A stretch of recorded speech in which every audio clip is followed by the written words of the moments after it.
Good afternoon. My name is Matthew Morgan and I'm Council's Chief Executive Officer. I extend a warm welcome to those joining us via live stream for this afternoon's scheduled meeting of Council and those who join us here in the gallery in Cobram. Consistent with section 13.3 of our governance rules, Council officers have been authorised to record the public session of this meeting using appropriate recording devices. I now turn to the Chair for the prayer. Thank you, Mr. CEO. Could I please ask people to rise whilst I read the prayer and acknowledgement of traditional custodians. Almighty God, we humbly ask you to guide our deliberations for the welfare and benefit of the Moira Shire and its people whom we serve. We, the Moira Shire Council, acknowledge the traditional owners of the land upon which we meet and pay our respects to their elders, past and present. Please be seated.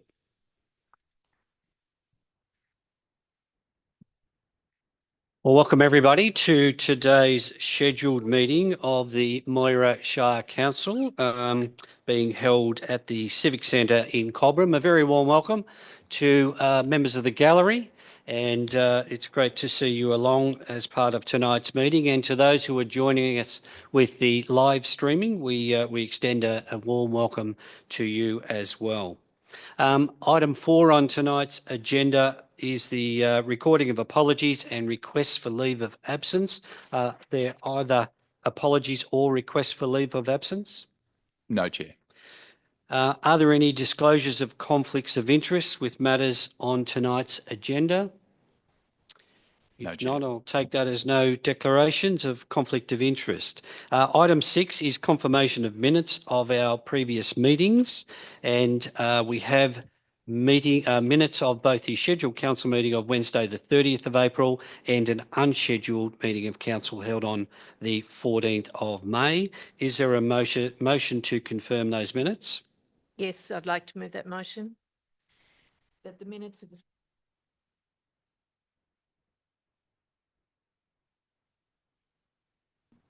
minutes of the scheduled council meeting on Wednesday 30th of April 2025 and the minutes of the unscheduled meeting of council held on Wednesday 14th of May 2025 as presented be adopted. Thank you, Administrator Benedika. I'm happy to second that motion. Do you need to speak to that motion? No, thank you. If not, I'll put the motion. Those in favour? The motion is carried. We now move to item 7 on tonight's agenda, and that is addresses from administrators.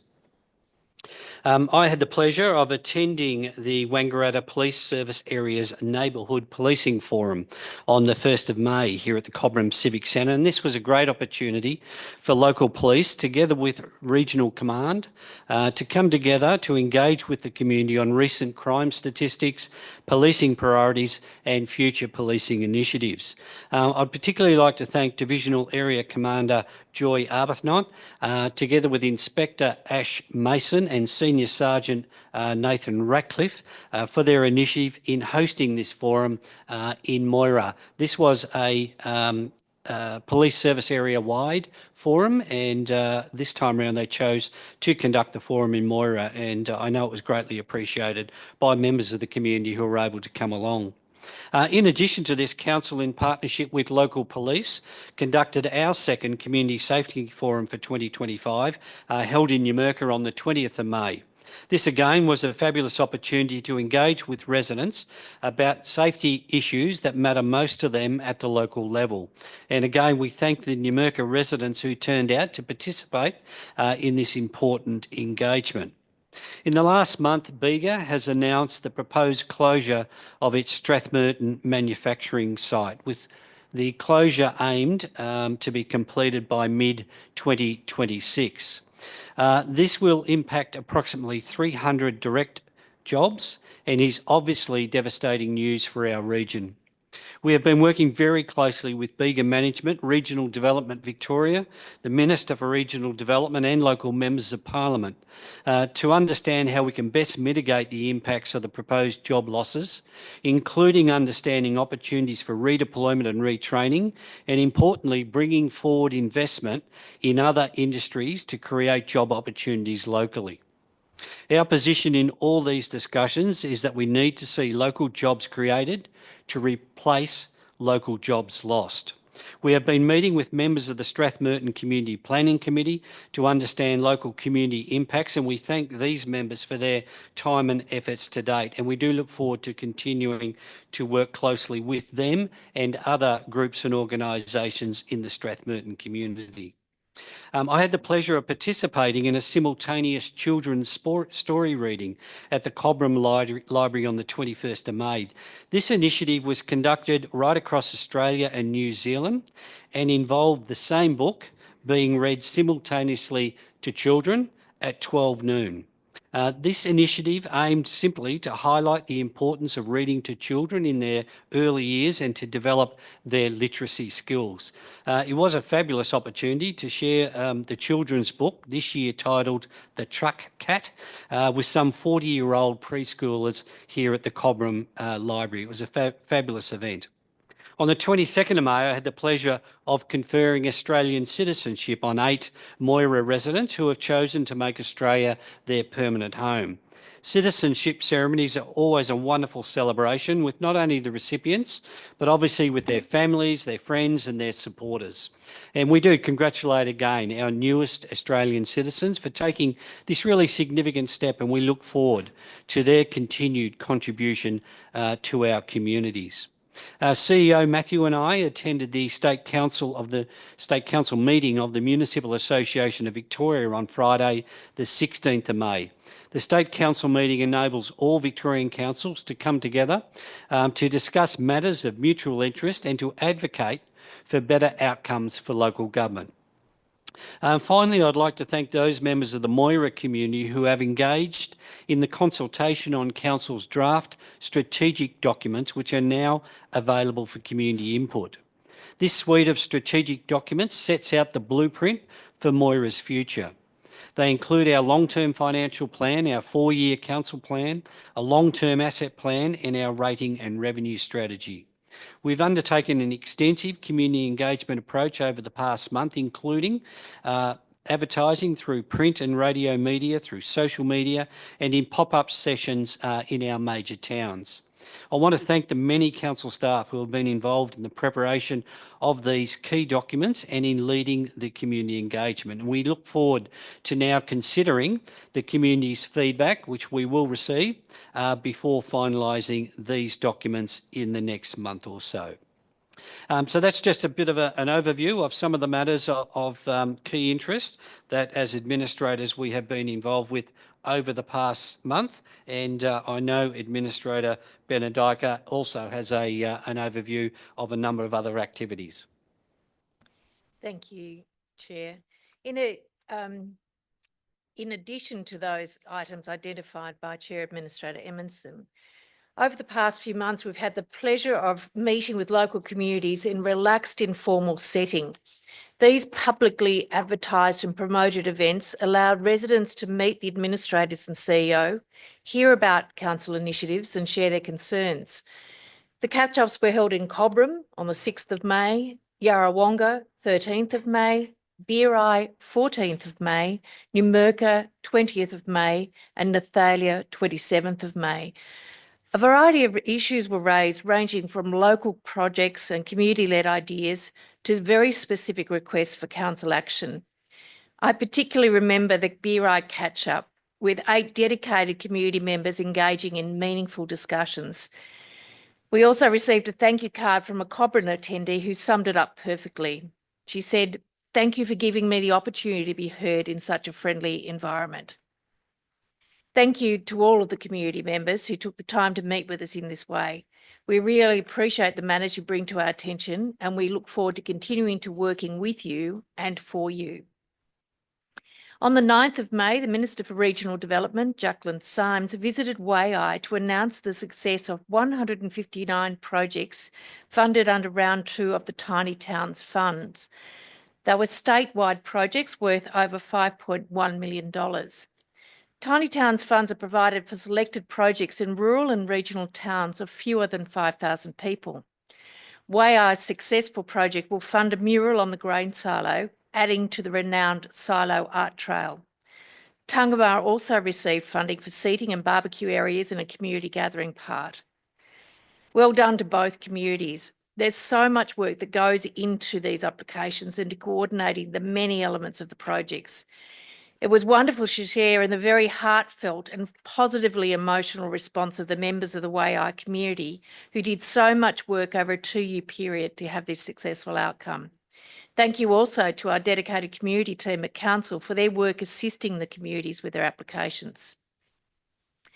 I've also had the privilege of spending time with the Youth Council during their team building and leadership training on 9th of May.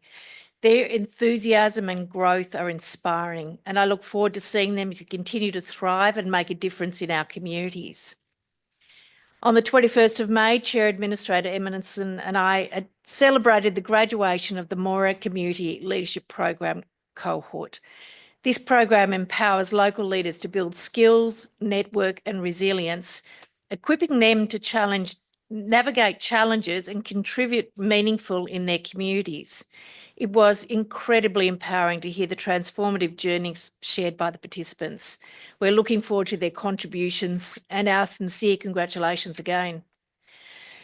It was a joy to join the Nathalia senior citizens in celebrating their 56th anniversary on the 22nd of May. The event highlighted the importance of community connections, and it was wonderful to hear from so many people who cherish the facilities and the companionship offered by senior citizens. As part of National Volunteer Week, thank you luncheons were held in Yarrawea, Wanyoo, St James and Pacola. I attended events in St James on the 21st of May and Pacola on the 22nd of May, where we celebrated the invaluable contributions of our volunteers. The dedication and commitment of volunteers makes all of our communities stronger, and these events were our heartfelt opportunity to show our appreciation. Again, my thanks to the wonderful Moira Shire team who created these events as a way of expressing our appreciation. On a more sombre note, I attended the rally against family and gender-based violence in Yarrawonga on the 10th of May. Hundreds gathered on the foreshore to stand against violence towards women. It was one of the many rallies held around Australia on that day. The rally was a powerful reminder of the ongoing work required to combat violence in all forms. Thank you, Chair. Thank you, Administrator Benedica. Can we now move to item 8 on tonight's agenda, and that is reports from executive officers. And the first of those is our CEO, Mr. Matthew Morgan. Thank you, Chair. And just before I begin, I'd like to acknowledge that we've got Mr. Thomas Lyle with us as Acting Director of Infrastructure tonight, standing in for Rachel Gadd, and also acknowledge Bo Mittner, Manager of Finance, and Amanda Finn, Manager of Governance and Risk and Performance, who are presenting reports this evening. Understanding our local and regional economy and how we can strengthen this remains a key focus, and there's a few things I'd like to highlight, particularly in light of the Bega Strathmerton announcement last month and the announcement that brown rugose has again been detected in seedlings at Katunga Fresh.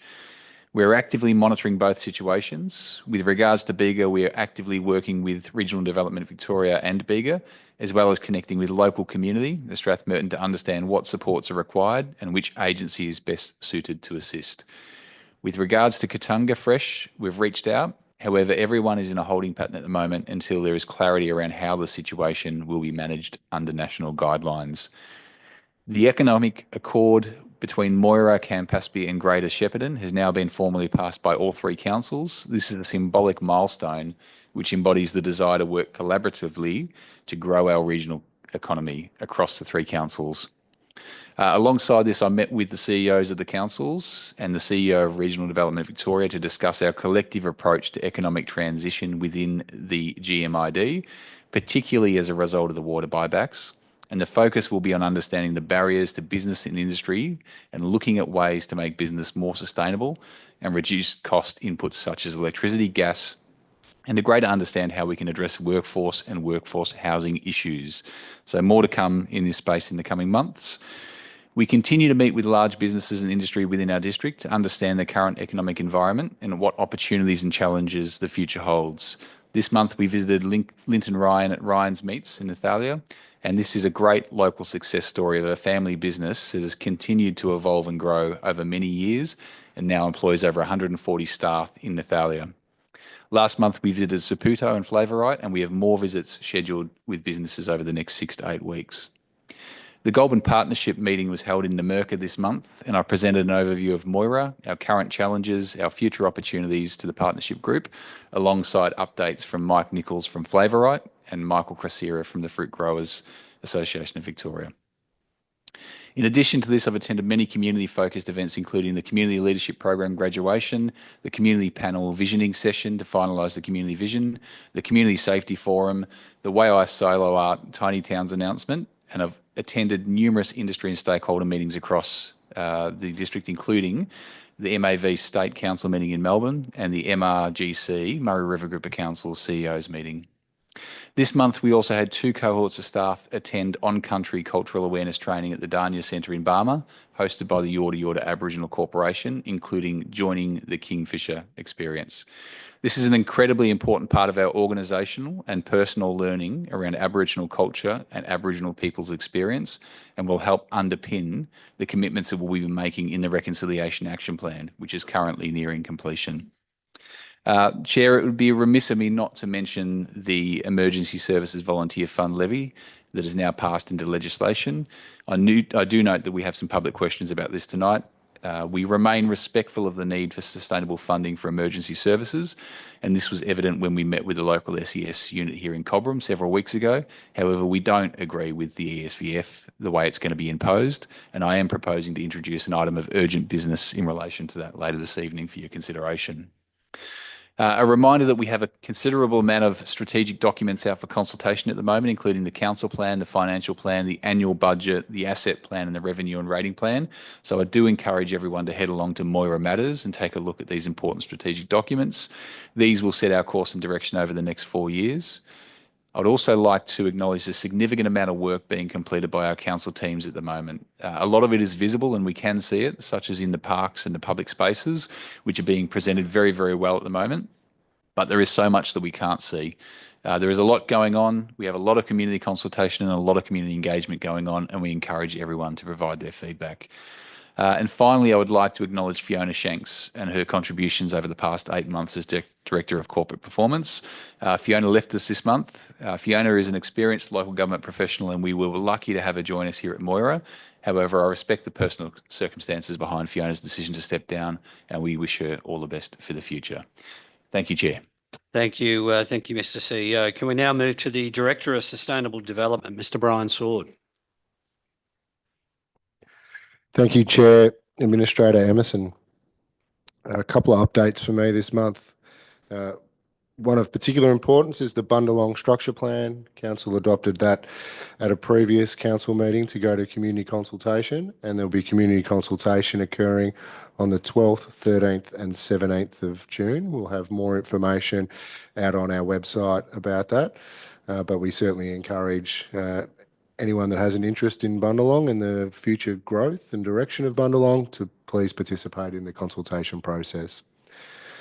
The other update I'd like to provide is the Moira Municipal Fire Management Plan has just received its statement of assurance from the Regional Emergency Management Planning Committee.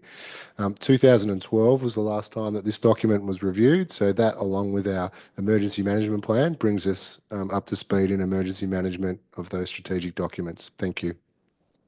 Thank you, Mr. Sword. Can we now move to the Acting Director of Infrastructure, Mr. Thomas Lyle? Thank you, Chair. Council is committed to fostering strong community connections through initiatives that enhance local spaces and encourage engagement. As a part of Reconciliation Week, efforts are underway by Council's operations team to plant semi-mature trees across several towns, contributing to environmental sustainability and cultural recognition, from Cobram's Indigenous tree garden to revitalised green areas in Yarrawonga, Tungamah, Numurkah and Nathalia.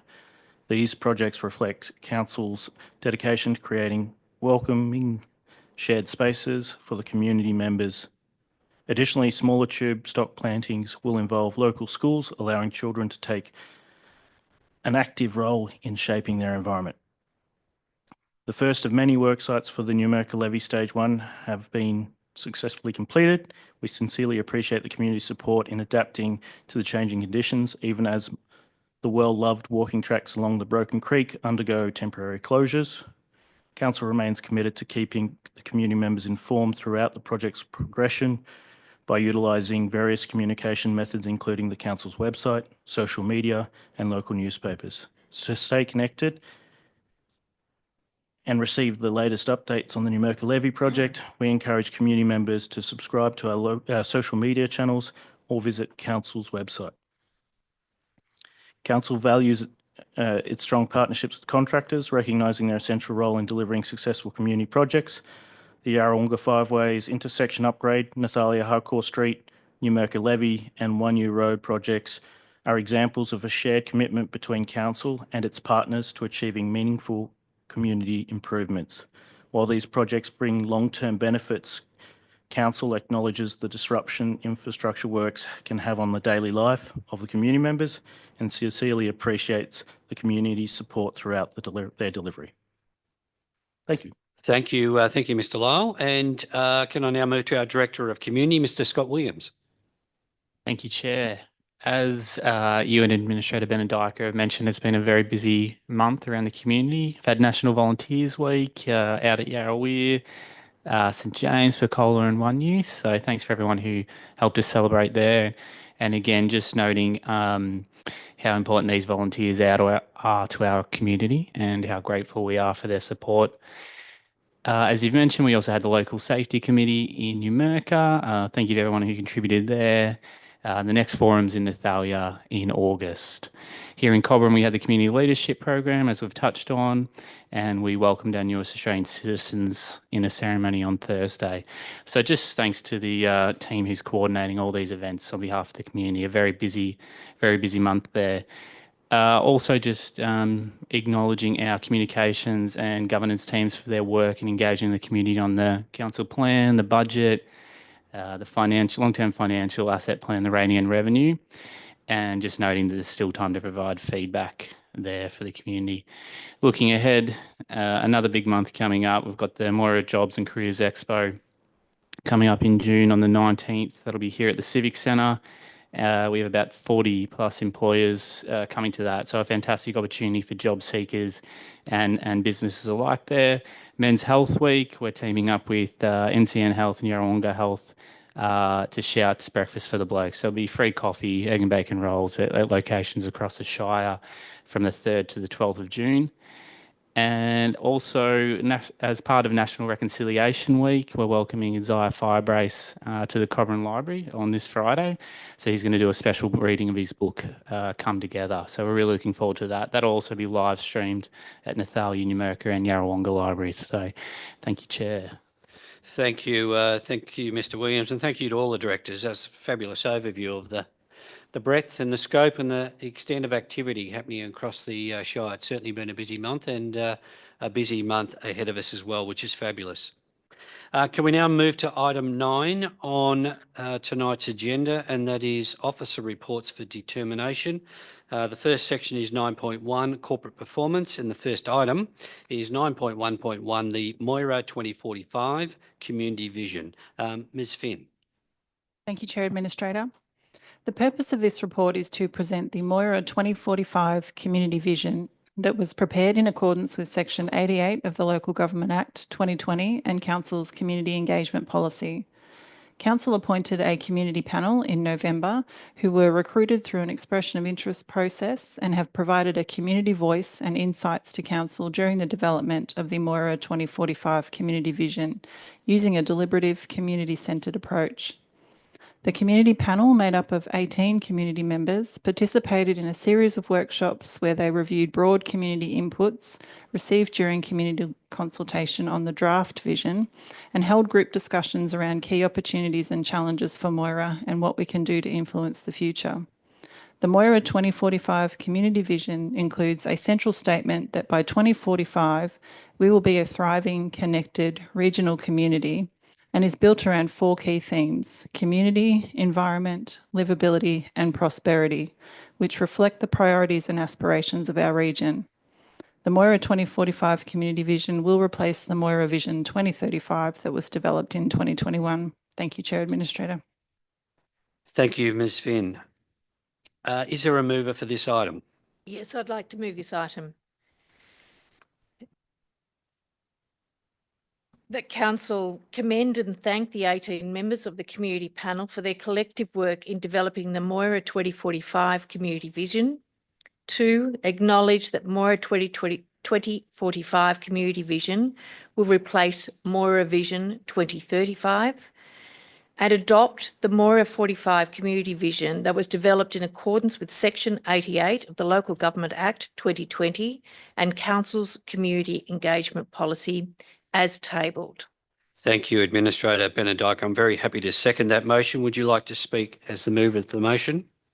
I would like to speak as the mover of this motion. It's just a pleasure to see how good community deliberation, really great people involved from across various walks of life, have come together to give us something quite sound and remarkable. It's visionary. The deliberate, considered engagement meant that the panel met over a number of months. They travelled the breadth of the Shire, and they were able to consider a whole range of things as outlined by our officer. The role of the work that we now need to do as a council is use this Moira 2045 community vision as a guiding light. We need to align our council plan and other key documents to delivering the outcomes that have been identified by the community. So again, a really big thank you, and I would like to put that motion. Thank you, Administrator Benedike. And as a seconder, just very quickly, because the matter has been excellently introduced by Ms. Finn. This is a really important and strategic document for us. It will drive our strategic direction, but it will also influence and drive the broader community's aspirations over the next 20 years. I was absolutely thrilled to see the level of commitment and engagement by our community panel, and it was a great example of deliberative engagement where the community was truly at the centre. I know they had to make a lot of compromises because there was a lot of diverse views sitting around the table, and I think the work that they have arrived at as the final product is absolutely fabulous. Can I please thank and publicly thank Ms. Finn and her team for the work that they've committed to assisting the community panel particularly, but guiding this process more broadly. It's been underway since, I think you said November. It was probably even before November, and it's been a massive exercise and really will set us up strategically to influence our future. So thank you to everyone that's been involved. With that, I'll put the motion. Those in favour? The motion is carried. Can we now move to item 9.1.2, which is revenue collection and financial hardship policy? Mr. Bowe-Mittner. Thank you, Chair. Administrator Emerson. During the council meeting held on the 26th of February 2025, council endorsed the draft revenue collection and financial hardship policy and authorised the policy to be placed on public display for a minimum of 21 days in accordance with council's community engagement policy. The community consultation period was open from the 27th of February 2025 and closed the 4th of April 2025. During the consultation period, 2 feedback submissions were received from the community. One submission related to the value proposition of the rating system, and the other submission spoke to additional financial supports being provided to vulnerable members of the community. We appreciate the feedback received and have responded to each submission within the body of the report. While no changes to the policy were made as a result of these submissions, all feedback was carefully reviewed and considered in the finalisation of the policy. This report is recommending that council adopt the revenue collection and financial hardship policy as presented in attachment 1 of this report. Thank you, Chair. Thank you, Mr. Mittner. I'm happy to move that council number 1 note the feedback received during the community engagement process and write to the submitters thanking them for their submission and advising how the matters they raised have been considered. Secondly, adopt the revenue collection and financial hardship policy as presented in attachment 1. And number 3, revoke the financial hardship policy. Is there a seconder for that motion? Yes, I'll second that motion. Thank you, Administrator Benedike. This is a really important governance policy for the council. Council does raise significant amounts of revenue in any given year through not only rates but other charges, service charges, through other statutory fees and charges. And it is important from a governance perspective that we are absolutely transparent and guided from a governance perspective on how we undertake those revenue collection activities. It's also really important that we understand and acknowledge that at times some of our constituents will run into financial hardship.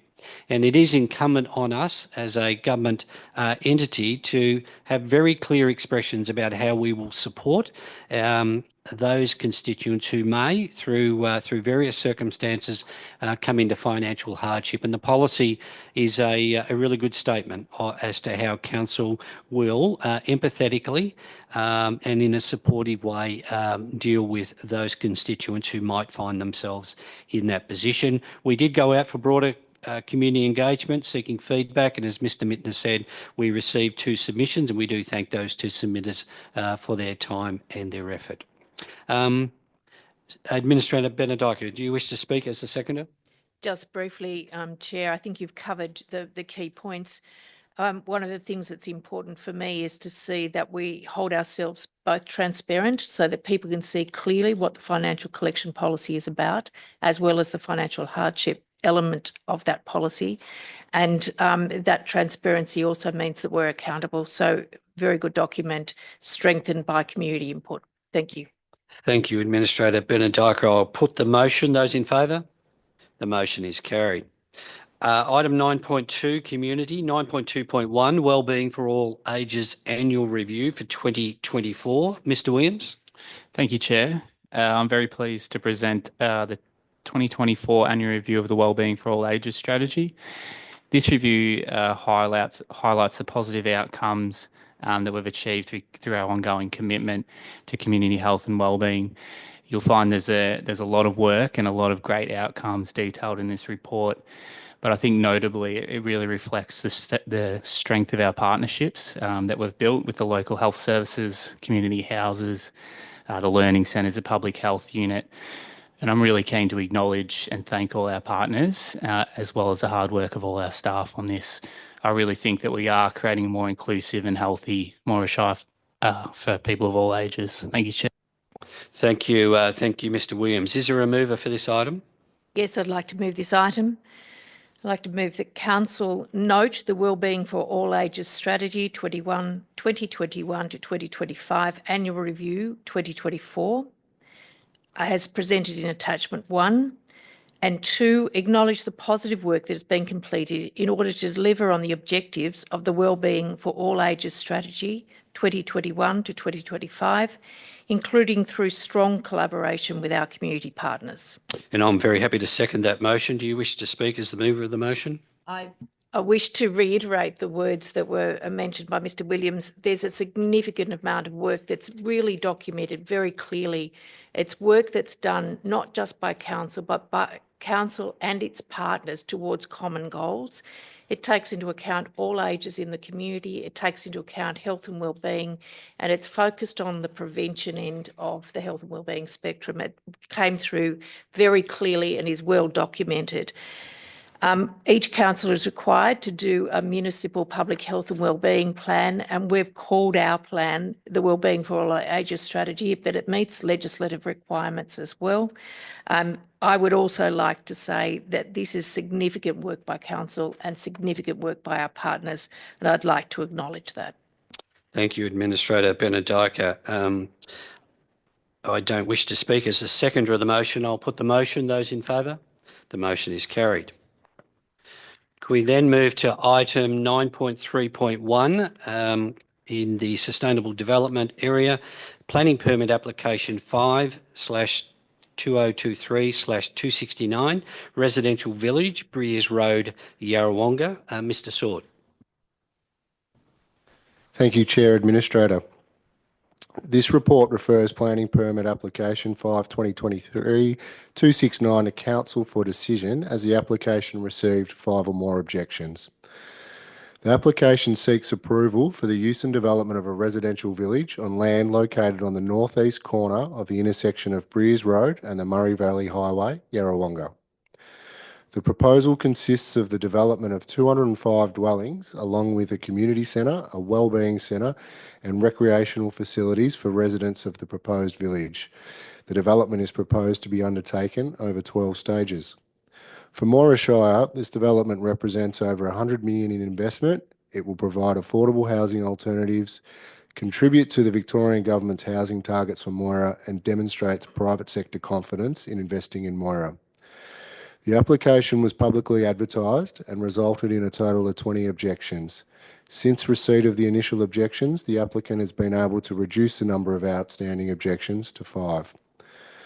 The application was referred externally to Department of Energy, Environment and Climate Action, DECA, the Department of Transport and Planning, the Goulburn Broken Catchment Management Authority, and the Country Fire Authority. All external authorities provided conditional consent to the application. The application has been assessed against the relevant policies and provisions under the Moira Planning Scheme. On balance, it is recommended that an application be approved and a notice of decision to grant a planning permit be issued. The application has been subject to a rigorous assessment process demonstrated by the comprehensive set of conditions which accompany the recommendation. Thank you. Thank you, Mr. Sword. I'm happy to move that Council, number 1, having considered planning permit application 5/2023/269 on its merits and the objections received, resolved pursuant to section 61 subsection 1 of the Planning and Environment Act 1987 to grant a permit and to subsequently issue a notice of decision to grant a permit for the use and development of the land for the purposes of a residential village, subject to the conditions in attachment 1 and inclusive of the following amendments. Firstly, that condition 2, Roman numeral 3, be amended to require the provision of a minimum of 31 formal visitor car parking spaces on site. That condition 4 be amended to remove the word collector. That the third sentence in condition 9 be amended to provide, and I quote, unless otherwise agreed in writing by the owners of the raw water supply pipeline, the works must only be carried out between 15 May and 15 August in any calendar year, close inverted commas. Next, that condition 14, Roman numerals 8, be amended to remove reference to playgrounds, play items and street furniture. Next, that condition 18, Roman numerals 2, be amended to include the term landscape master plan. Next, the condition 21, Roman numerals 1, be amended to, inverted commas, the construction of Breers Road to Access Street Standard in accordance with Table 2 of Council's IDM, providing for a 7.3 metre wide carriageway, including curb and channel, eastern side only, paths in accordance with Condition 20, eastern side only, and associated pipe and pit reticulated drainage. And next, the first sentence of condition 26 be amended to, inverted commas, prior to each stage of the development of abutting Breers Road coming into use, street trees in accordance with the requirements of condition 14, Roman numerals 1, must be provided as shown on the approved plans and must include the planting of mature, brackets, 2 to 3 metres high, close bracket, street trees, bracket, of an approved species and location, close bracket, or to such higher standards by agreement, and must be selected and planted by a qualified horticulturist / arborist, close inverted commas. Is there a seconder for that motion? Yes, Chair, I'll second that motion. Thank you, Administrator Benedica. The application before us tonight is a very large and significant development, and complementing that is a extremely comprehensive and thorough and rigorous assessment that has been undertaken by our planning staff. And at the outset, I want to congratulate our planning staff for the very extremely comprehensive way in which they have approached this large and complex planning application. It's an application that calls for the development in a village-style environment of some 205 residential properties with associated communal infrastructure. This site is a gateway to Yarrawonga, and it does need very careful planning consideration if it's to be developed. The current site comprises an existing caravan park as well as other properties which are in the more traditional low density residential regime. The zoning for this site is covered by two zones. It's covered by the low density residential zone, which is consistent with the character of the area largely, with the exception, of course, of the caravan park. It is also covered by the rural living zone. It is fair to say that both those zones, the low density residential zone and the rural living zone, do not necessarily contemplate in a planning sense housing of this density. We're talking here of residential properties down to some 200 square metres. However, the planning scheme does allow this type of development by permit.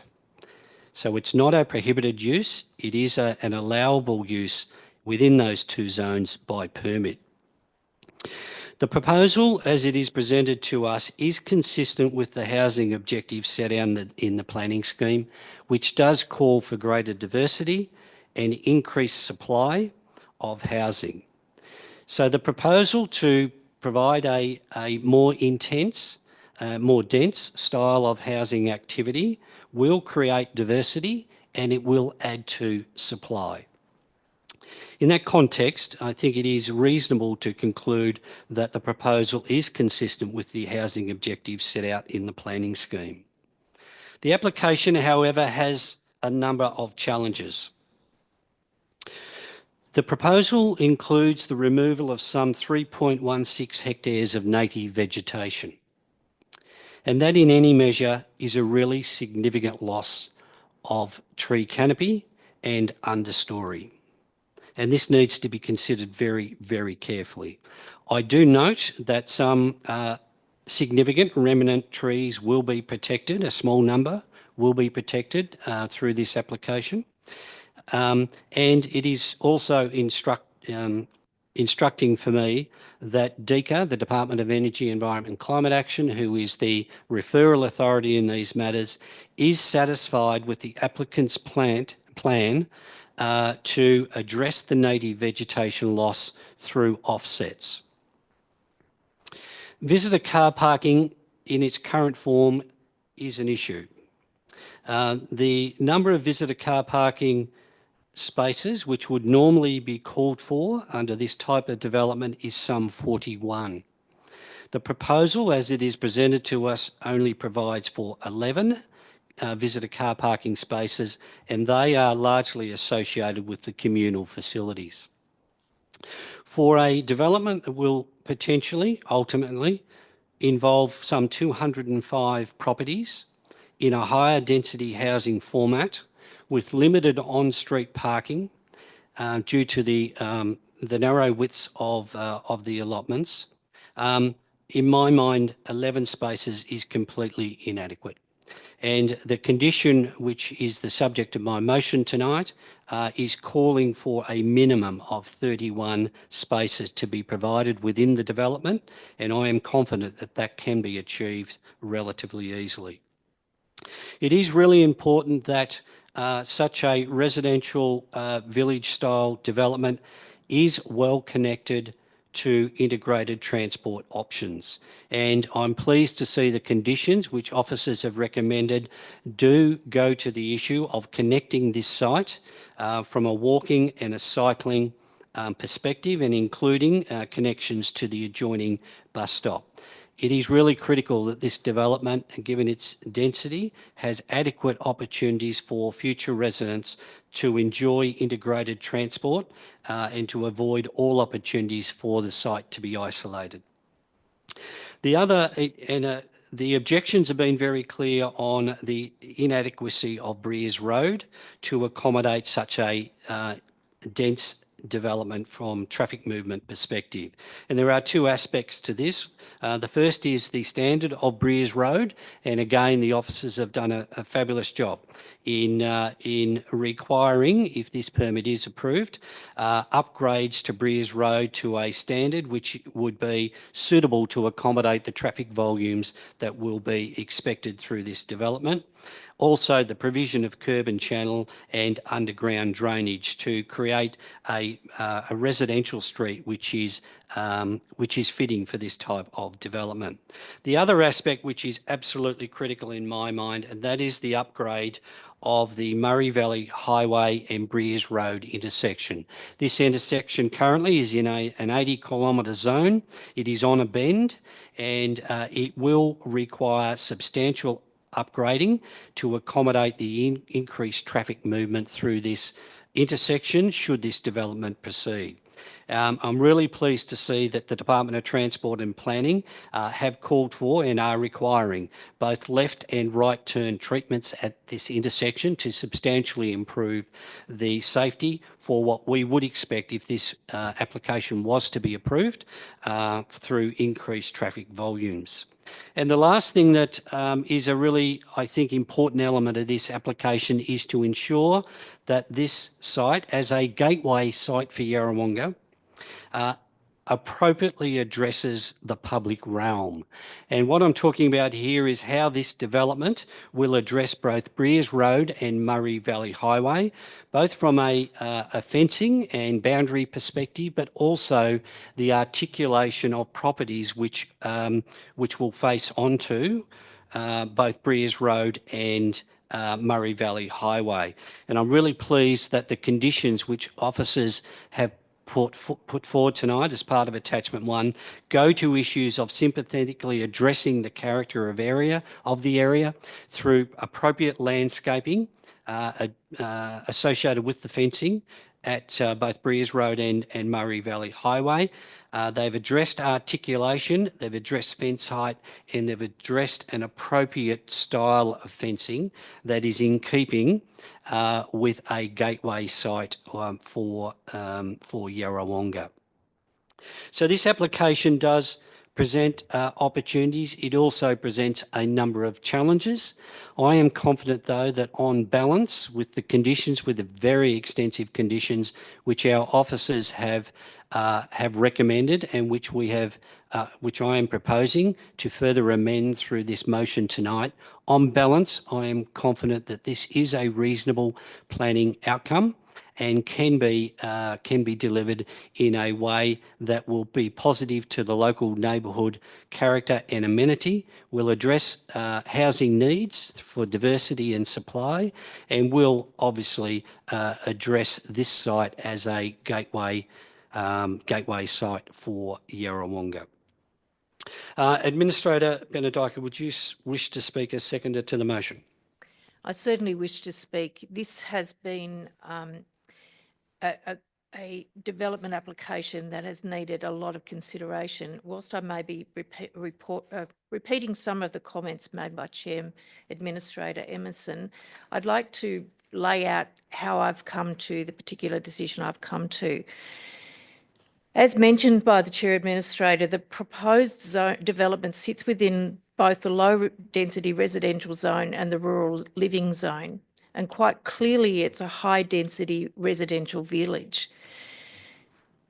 In considering all aspects of this, I needed to think about the state housing policy for increased density, the need for affordable housing, housing diversity, the fact that there's an existing caravan park on part of the site and there is a nearby caravan park. So the zoning matters, on balance, it came out that this is a permitted use, and I would support that permitted use.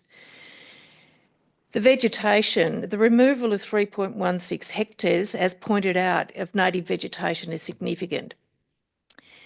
There are very clear, within the application, it talks about the retention of key trees and native grassy vegetation.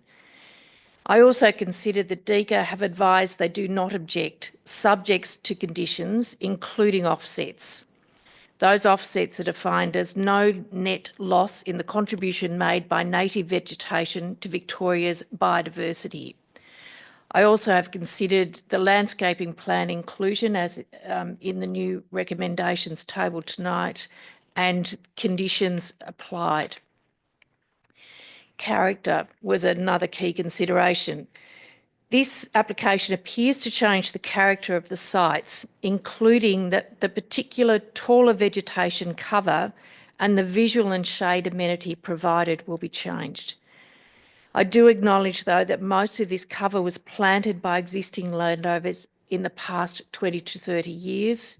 And I also acknowledge that in the recommendations that were read out, the condition changes now include the planting of mature trees as street trees. So that helps in my thinking. The Breeze Road intersection with the Murray Valley Highway, as pointed out, is a really important intersection, and I'm pleased to note the conditions of both our planning officers and those provided by the Department of Transport and Planning make this consistent with other like intersections on the Murray Valley Highway. I also think that that takes note of some of the objections that have been raised. Car parking. As noted by Chair Administrator Emerson, the calculations for car parking indicate much more parking is required. The proponent has noted longer driveways to accommodate visitors and second vehicles. However, I've considered the narrower roads can make parking much tighter, and that the attraction of the central facilities to visitors and guests, that is the clubs, community centre and clubhouse, the wellness centre and the communal recreation area, might in fact increase the amount of traffic in the area. My primary concern is access and flow for service vehicles and emergency vehicles. I think that the recommendations made in the motion increase dedicated parking areas, and that will reduce this potential impediment. So I speak in favour of the motion. Thank you, Administrator Benedica. With that, I'll put the motion. Those in favour? The motion is carried. Can we now move to item 10, Officer Reports for Information, 10.1.1, Environmental Upgrade Agreement, Quarterly Report for March 2025. Mr. Mittner. Thank you, Chair. Administrator Emerson. The purpose of this report is to ensure Council complies with Section 181G of the Local Government Act 1989, which requires the Chief Executive Officer to provide Council with a quarterly statement on matters pertaining to environmental upgrade agreements. The report provides an update as of 31 March 2025 on the 5 active environmental upgrade agreements in place. Thank you, Chair. Thank you, Mr. Mittner. I'm happy to move that Council note the Environmental Upgrade Agreement's quarterly statement, which has been prepared in accordance with Section 181G of the Local Government Act 1989. Is there a seconder for that motion?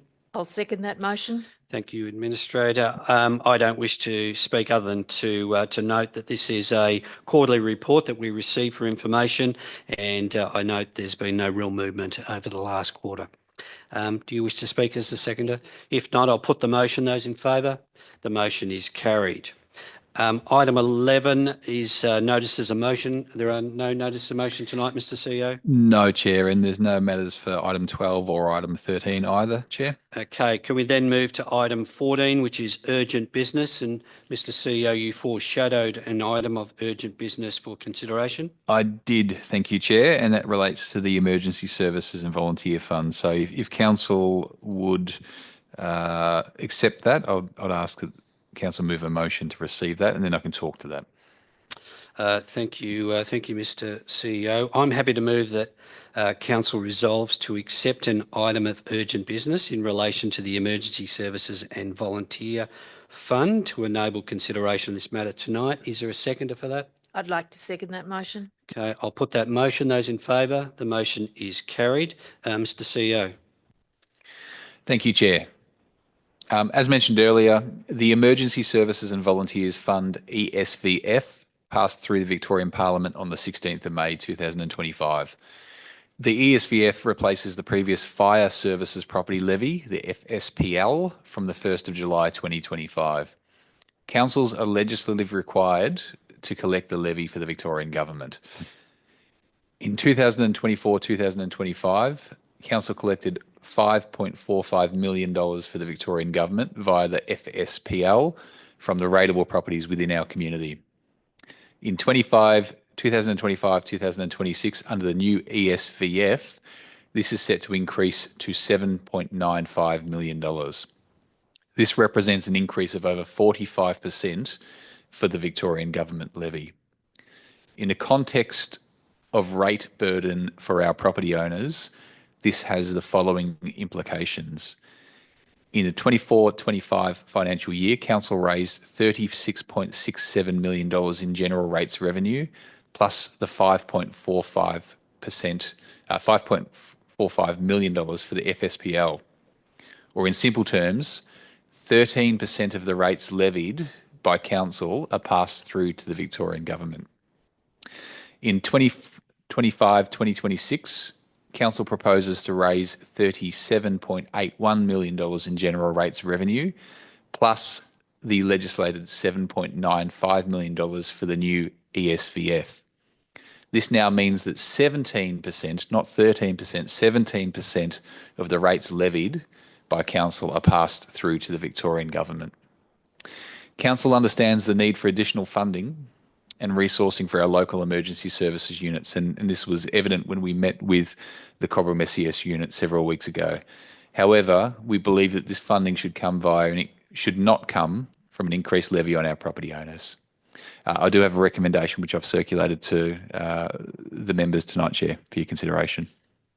Thank you, Mr. CEO, and thank you for bringing this matter forward as a matter of urgent business for our consideration tonight. And we do have a printed recommendation in front of us.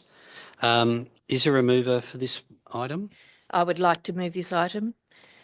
That Council, on behalf of the Moira community, write to the Premier of Victoria, Jacinta Allen, with the following points. 1. Advising that we support increased funding and support for our local emergency services units. 2. Advising our opposition to the introduction of the Emergency Services and Volunteers Fund, ESVF, on the basis of the proposed increase in taxation burden for our property owners. 3. Ask the Premier to meet with our community, including local volunteers from our emergency services units, to understand and hear their concerns directly. 4. Request that if the Victorian Government proceeds with the implementation of the Emergency Services and Volunteers Fund, ESVF, from 1st of July 2025, the Government provides A. Clear, detailed information on how the ESVF revenue is allocated, including estimated regional and LGA allocation breakdowns for the forward budget period. And B. Assurance that communities contributing to the fund will receive proportionate direct benefit, including investment in their local emergency services and volunteer resources.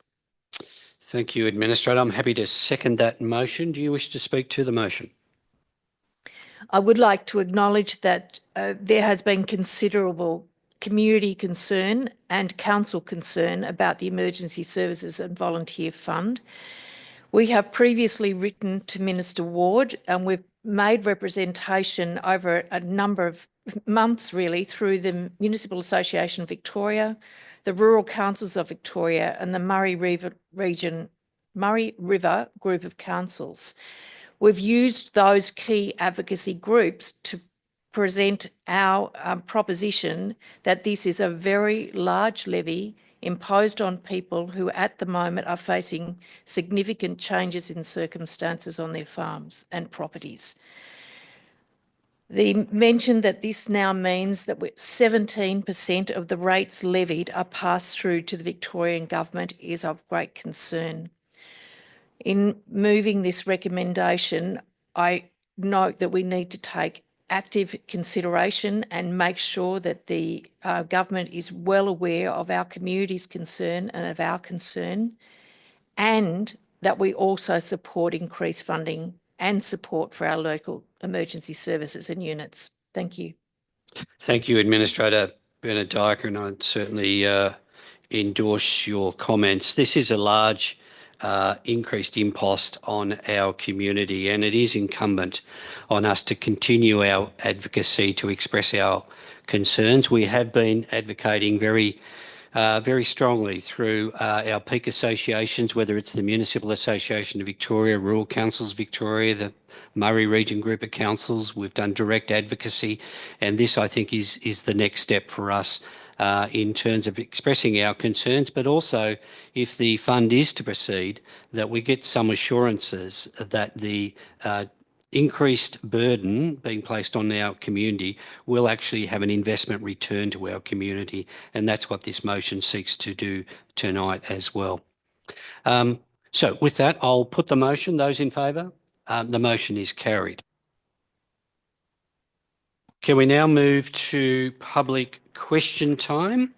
And I think we have two questions tonight, and the first is from Ed Cox. I know Ed's here. Ed, do you want to make your way to the lectern? Do you want us to read your motions, or will you read them? Ed?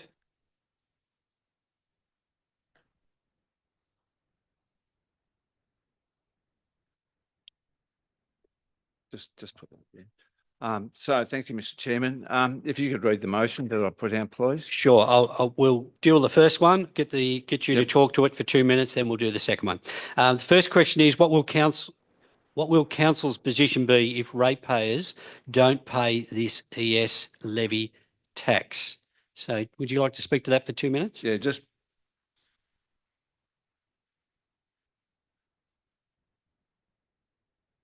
She's right, mate. Yeah, just briefly, I clearly understand council's position here and fully respect that you're being left poison chalice to do state government work, and your staff are going to be at the front line of this. I just think that council, yes, shire rates, I urge ratepayers to pay the shire rates, but this emergency levy fund, in my eyes, in my view, is not a council responsibility. Those funds do not go directly to council. As you've clearly stated, Mr. CEO, from 13% to 17%, a gross unjust and just a wealth grab by this state government.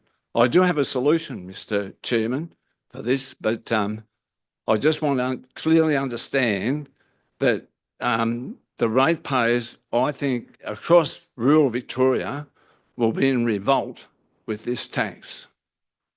So I'll just open that up to any feedback. Okay, thank you, Mr. Cox. So just a reminder, the question was, what will council's position be if ratepayers don't pay the tax? Mr. CEO. Thank you, Chair, and thank you, Ed, for the question. So council does have a legal obligation to recover the levy on behalf of the Victorian government, and that has been passed into legislation. So if council doesn't recover that, there will be legal ramifications for council. And if people short pay or don't pay a portion of their rates, council still has an obligation to proportionately allocate some of that money towards the Victorian government for the levy. And we have received confirmation of legal advice that's been provided to the Municipal Association of Victoria that reiterates that's the position that councils will have to take legally under the Act. Thank you, Mr. CEO. And that's probably a lead into your second question, Mr. Cox, and that is the MAV taking up our concerns? Do you wish to speak to that? Yeah, Mr. Chairman, and apart from the MAV, the Rural Councils of Victoria, I would imagine they'd be right at the forefront here. But as I reiterated in the first question there, the ratepayers across Victoria are not going to take this laying down. And my solution to the problem, Mr. Chairman, is quite simple. The people of Melbourne, not the ratepayers, the people of Melbourne need to have a broader tax put on them to pay for some of their own infrastructure instead of it cost shifting to the country, which we've seen for decade after decade from state government to local government. I needn't say any more. Thank you. Thank you. Thank you, Mr. Cox. We will just address that issue about is the MAV taking up our concerns. We've probably answered it in some respect, but you might more fully explain that, Mr. CEO. Thank you, Chair. And thank you, Ed, again. Yes, the Municipal Association of Victoria is certainly taking up the task. There was a motion passed at the State Council, which Moira voted in support of last week. Additionally, the Rural Councils of Victoria are advocating very heavily against the ESVF, as are the members of the Murray River Group of Councils. So there's three advocacy mechanisms that we use collectively to advocate on their behalf. And I will just note that we do have the annual conference for the RCV held here in Moira in August as well. So I'm sure it'll be a big topic of conversation right through until then. Yep. Thank you. Thank you, Mr. Cox. Thank you, Chairman. Our second questioner tonight is Sally Hutchinson. Sally's here, I think. Would you like to come forward, Sally? Do you want me to read the question, Sally? You're right.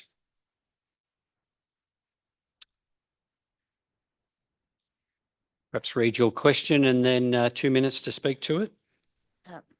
Hi, everybody. I believe you opposed, and as you've said, you've opposed the new emergency service on the farmers and others. But I'd very much like to be able to have that in writing as to what your submission was in opposing it. As you probably realise, there's been, within days of Jacinta announcing this, there were 17 farmers that committed suicide, and that's on her head. And there'll be more. And we don't want to see that in our community at all. And being pushed to pay it, that's what's going to happen. The farmers are already struggling. They get hit every time. And Jacinta's just announced another 53 new or revised taxes on everybody. Food's going up, everything's going up, and the farmers can't sustain anymore. So anyway, if I could get written, I'm still going through the commission, which I appreciate. But yeah, if we can have that in writing as to what you do, then we've got an idea of what we can do as well. Okay, thank you. Thank you, Sally. Mr. CEO. Thank you, Chair, and thank you, Sally. I think when we talk broadly around council advocacy, we don't always rely specifically on written opposition. And I think in this case, we have worked with the MAV, we've worked with Rural Councils Victoria, and we've worked with the MRGC. And we've certainly provided data to them on what this looks like for our community so that they can actually lead the charge. We have also spoken publicly about the ESVF, and I think I was quoted directly in the Cobram Courier particularly in an article around rates are about to skyrocket, who's to blame, which was effectively targeted at the ESVF.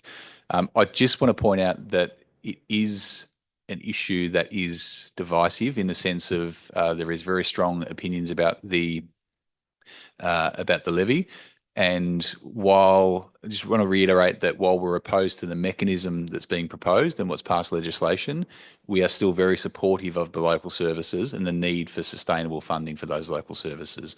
And I think even when we talk about our opposition, we risk alienating the volunteers who are crying out for support and resources within that as well. So that's the balancing act that we have in relation to that. We have also written to the Minister for Emergency Services requesting clarification on a few things, and we could provide a copy of that correspondence. And we've also formally documented Council's position this evening as well, which we can provide a copy of that as well.